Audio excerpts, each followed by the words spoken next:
Les quarts de finale viennent de se terminer, c'était encore incroyable, on fait le récap tout de suite.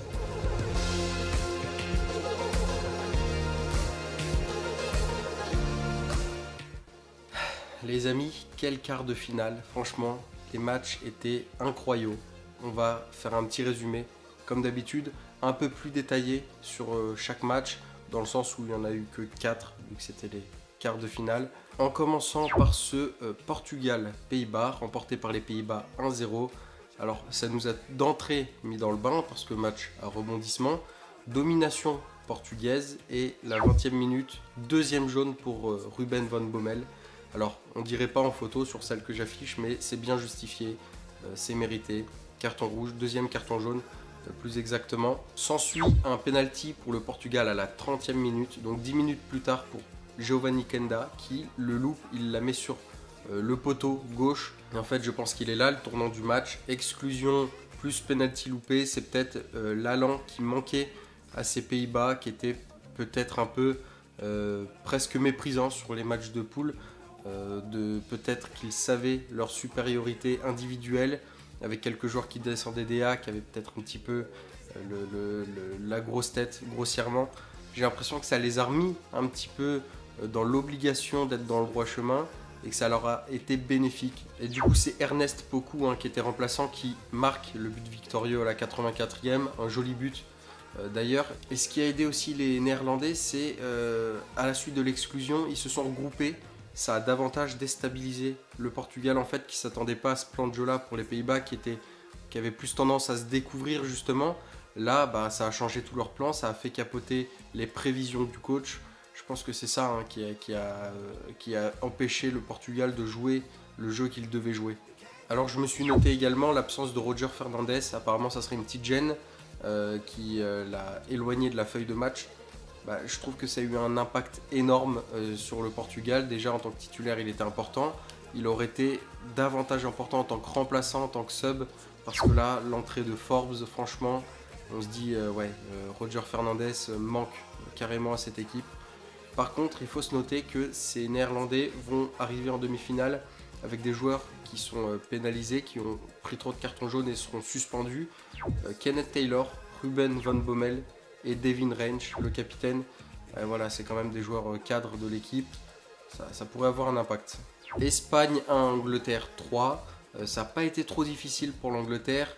Il y a eu un peu plus de suspense en fin de match, mais au final, ils s'en tirent avec 2 buts d'avance. Alors c'était un match très fluctuant, ça allait de part et d'autre, c'était assez agréable à regarder. Tous les matchs étaient bons, celui-là était agréable dans le jeu. C'est 2 coups de massue à la 10e et 15e minute qui ont mis la tête sous l'eau aux Espagnols, avec notamment un très mauvais Iturbe. On le mentionnera un peu plus tard, le pauvre, le gardien espagnol était complètement à côté de ses pompes. Et on dit souvent qu'à 2-0, c'est le 3e but qui détermine la suite de la rencontre. Et la Rorita, justement, a réagi avec un penalty à la 40e minute, 2-1. Mais jusqu'à ce que ce bon vieux Iturbe nous fasse une petite cagade et provoque le penalty à la toute fin de match, 3-1. Alors c'était un match assez ouvert, comme j'ai dit. Il y avait très peu de... Comme s'il n'y avait pas de milieu de terrain, on était souvent dans les 30 mètres d'un côté ou de l'autre. Comme si le milieu de terrain était assez faible des deux côtés, alors que c'est quand même une force, notamment du côté espagnol, qui ont quand même eu le dessus, je pense, au niveau de la maîtrise du ballon, globalement, mais bon, ça ne sert pas à grand chose des fois. Et en fait, peu importe l'issue du match, que ce soit l'Angleterre ou l'Espagne, je vois 2 bons demi-finalistes, notamment l'Angleterre. Par contre, aucun des deux n'a une tête de vainqueur, si je peux me permettre le jeu de mots, bien que les Young Lions c'était mieux qu'en phase de poule. Le résumé rapide de ce Danemark-France, alors franchement ça allait un petit peu dans tous les sens. Bischoff à la 18e minute, après une grosse erreur dans la défense française.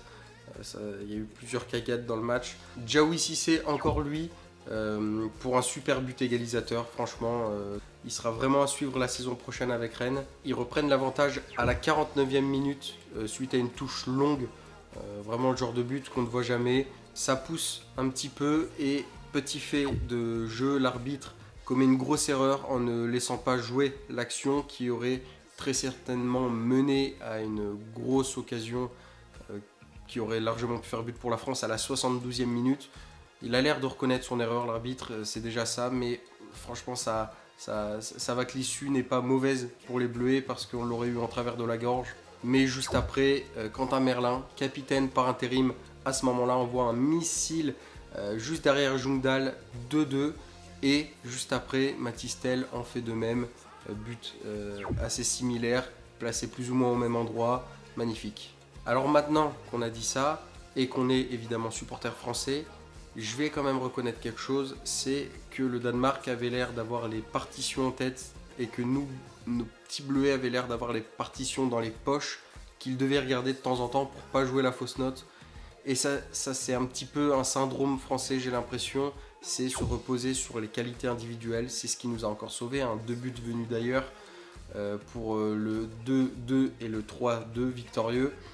Bah, c'est un petit peu comme chez les A. Au final, j'ai un petit peu envié le jeu danois.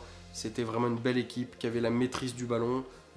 Alors du ballon peut-être pas, la maîtrise du jeu. Ils savaient ce qu'ils faisaient, pourquoi ils le faisaient. Les courses étaient pas anodines, tout était calculé.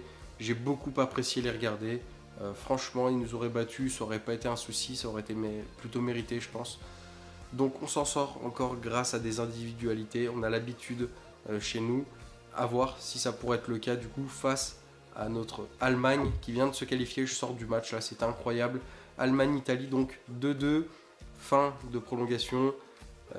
On fait le récap tout de suite. Alors c'est un match surdominé par les Italiens de bout en bout, hein. Franchement, il n'y a pas trop débat. J'étais un petit peu déçu des Allemands, ils ont montré quelques faiblesses, ils en ont, c'est presque rassurant. Ça commence par un Coleocho en super forme, un super match qui marque un super but. Franchement, je ne l'attendais pas à ce niveau-là. Je ne savais pas qu'il était aussi technique, ce joueur, aussi dribbleur. L'Allemagne réussit à réagir en étant menaçante, notamment sur les centres, jusqu'à ce que Voltema 2, inévitable, marque de la tête. Puis carton rouge de Wilfried Gnonto, qui engendre le deuxième but allemand, Nelson Veiper, de la tête. Pas de la tête, sur une reprise de volée, en quelque sorte. Hein, elle est de volée, hein, même si c'est pas comme on peut l'imaginer.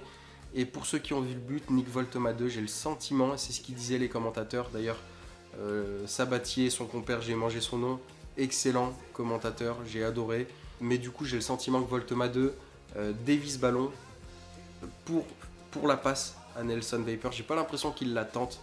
Ceux qui ont vu le but, peut-être vous pouvez me dire ce que vous en pensez. J'ai l'impression que c'est vraiment une passe extraordinaire de la tête, tout simplement. Les Italiens craquent, deuxième rouge pour eux, Zanotti en l'occurrence. Mais sorti de nulle part, Ambrosino à la dernière action du match, coup franc direct, incroyable. Atoubolu a placé son mur de manière un peu douteuse. Il a été un peu empêché. Lui-même n'a pas vu le départ du ballon, j'ai le sentiment. C'était un peu couru d'avance et Ambrosino a fait le taf. Magnifique. Prolongation à 9 contre 11. Les Italiens tiennent le choc jusqu'à la fin. Ils en prennent un vraiment en toute fin de rencontre. Hein. Il reste 5 minutes. Ça devait être vers la 115e par là. Franchement, chapeau à eux. Je les imaginais pas pouvoir tenir tête aux Allemands comme ça. Et on en parlera plus tard, mais les Allemands ont quelques faiblesses qui peuvent être intéressantes pour nous Bleuets. Nos tops et flops. En commençant par les tops, je vais citer Diawy Cissé et Quentin Merlin en troisième position. Je cite les deux en même temps. Diawy Cissé, on l'a évoqué, c'est franchement une révélation, encore un très beau but, influent au milieu de terrain. Et Quentin Merlin, avec ce petit brassard là, ça lui va très bien je trouve dans cette équipe de France. Très bon match, même au-delà du but, il a une qualité de centre à ras de terre que peu de joueurs maîtrisent.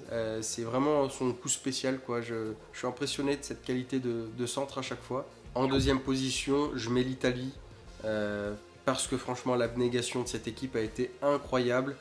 C'était pas des grands artistes sur le terrain, bien qu'un petit Coleocho, franchement, il m'a un peu scotché. Ils ont réussi à tenir tête aux favoris de ce tournoi. Chapeau, pas grand chose à dire. Si je les mets pas premiers, c'est parce que les Pays-Bas, contrairement aux Italiens, ont réussi à se qualifier malgré un carton rouge récolté à la 20e minute. Donc voilà, l'issue est plus belle pour eux. Les Pays-Bas, bravo. Nos trois flops, alors je vais être peut-être un peu dur, mais en 3 je mets ce Danemark-France. Alors c'est pas tant le match, parce que je vous ai dit que tous les matchs ont été très agréables. En plus, l'issue est belle pour nous sur ce match. Mais c'est en quelque sorte pour moi un peu la défaite du football, si je veux être un peu critique.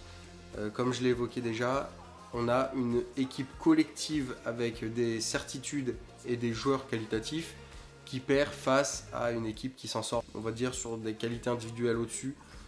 Voilà, alors c'est peut-être pas le football qui me plaît, c'est pas mon football, donc l'issue est belle, mais voilà, c'est pour ça que je les mets en 3 flops. En deuxième position, le gardien espagnol Iturbe. Il a franchement plongé la sélection quasi à lui tout seul, hein. Les bourdes étaient trop grosses pour espérer une demi-finale. Et en première position, je mets le Portugal, parce que du coup le Portugal, en effet miroir des Pays-Bas, qui était dans les tops, c'est une équipe qui n'a pas réussi à gagner en étant à 10 contre 11. Tout le match, ils étaient eux l'équipe à 11 et ils n'ont pas réussi à le faire. Donc voilà, il y a des circonstances atténuantes quand on regarde le match, mais les faits sont là. Du coup, pour le match des quarts de finale, je ne vais pas en désigner, ça va être tous all. Ils étaient tous très bien, j'ai passé que des bons moments, que des bonnes 90 minutes, 120 pour celui duquel je sors, Italie-Allemagne.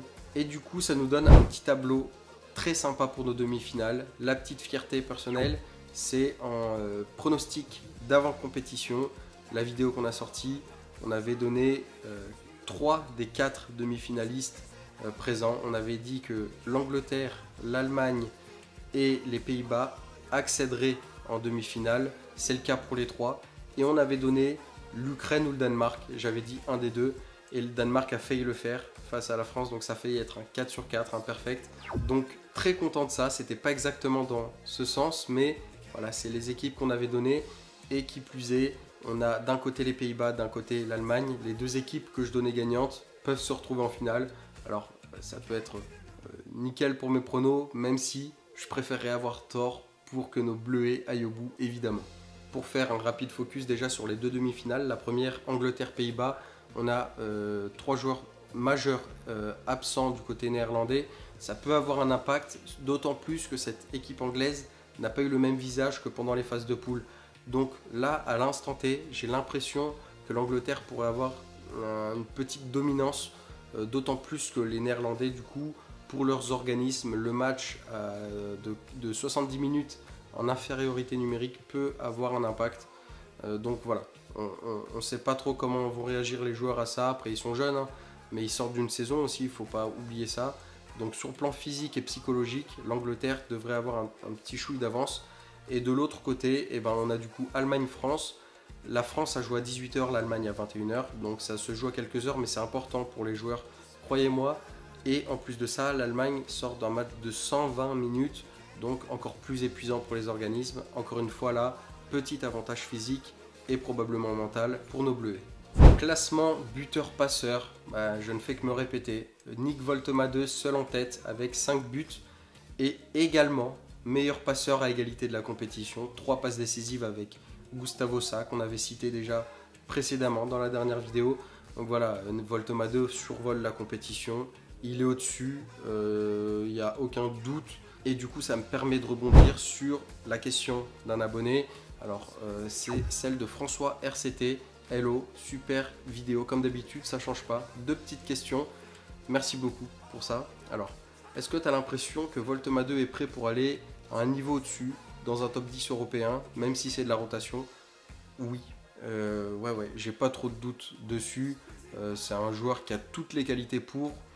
Déjà son profil est super rare, hein, il fait plus d'1m95 il me semble, être aussi technique et plutôt rapide, franchement on dirait qu'il joue avec des enfants. Il me fait penser à Cherki quand il était en espoir, tu vois que le gars il est pas à son niveau. Woltemade c'est pareil, on sent que la marche elle est déjà acquise pour lui, et puis c'est un profil qui est différent, il peut jouer buteur, il peut jouer 10, voilà, franchement il sait à peu près tout faire. Malgré sa taille, c'est pas le meilleur de la tête, mais il est en train d'y progresser. Il a marqué quelques buts encore là ce soir. Donc je vais même aller un peu plus loin. Je dirais que sur un marché où les 9 les 9 et les 10 d'ailleurs se font plus rares, c'est dur aujourd'hui d'avoir des top 9 et les 10 sont en voie d'extinction. Il y a peut-être 15 ans de là, il aurait moins fait figure par rapport à la concurrence. Là, maintenant que ça s'est un petit peu tassé, malgré sa faible expérience, il fait déjà partie des gros calibres, en fait. Voilà. Deuxième question, du coup, c'est, j'ai l'impression qu'entre club et sélection, Roger Fernandez se fait un peu balader partout, tout en restant performant. Si tu devais le fixer à un poste, ce serait lequel? Alors, déjà je vais prendre un peu de recul. Roger Fernandez, c'est un joueur que je connaissais pas avant la compétition, je l'ai découvert pendant que j'ai travaillé sur la compète. Du coup j'ai peu de références de ce joueur-là. De ce que j'ai vu, que ce soit une aile ou l'autre, j'ai pas vu de grande différence, pas assez de recul, pas assez de match. Mais par contre, c'est un ailier, ça sans aucun doute. Et s'il se fait balader, je pense que c'est pas si choquant que ça parce que Kwenda est quand même la star de cette équipe. Voilà, je pense que c'est d'abord Kwenda et après Roger Fernandez. Et en club, je sais pas exactement sa situation, je sais pas à quel point il se fait balader, donc je vais pas pouvoir répondre mieux que ça. J'ai pas assez de recul et d'expérience sur le joueur. Merci d'avoir regardé cette vidéo. Elle était un peu plus longue que les dernières parce que le résumé des matchs était un peu plus détaillé, même si c'était très synthétique. On se retrouve pour les demi-finales. Franchement, la compétition rend bien, elle est bonne. Le niveau ne me choque pas du tout, c'est très intéressant. Donc génial, on continue, rendez-vous pour les demi et vive la France, vive nos Bleus.